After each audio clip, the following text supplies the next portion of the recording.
ألم تر إلى الذين أوتوا نصيبا من الكتاب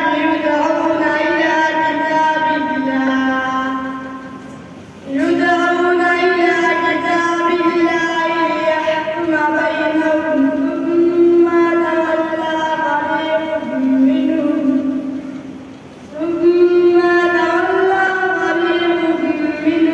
وهم معرضون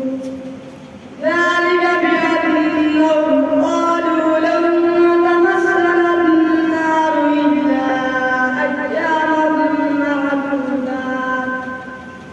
وغرهم في دينهم ما كانوا يفترون فكيف إذا جمعناهم ليوم لا ريب فيه ووفيت كل نفس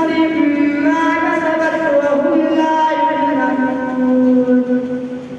قل اللهم مالك الملك تؤتي الملك من تشاء وتنزع الملك ممن تشاء وتعز من تشاء وتذل من تشاء بيدك الخير إنك على كل شيء قدير تولج الليل في النهار وتولج النهار في الليل وتخرج الحي من الميت وتخرج الميت من الحي وترزق من تشاء بغير حساب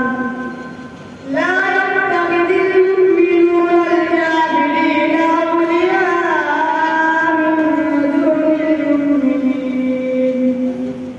ومن يفعل ذلك فليس من الله في شيء إلا أن تتقوا منهم تقاه ويحذركم الله نفسه وإلى الله المصير قل إن تخفوا ما في صدوركم أو تبدوه يعلمه الله ويعلم ما في السماوات وما في الأرض والله على كل شيء قدير صدق الله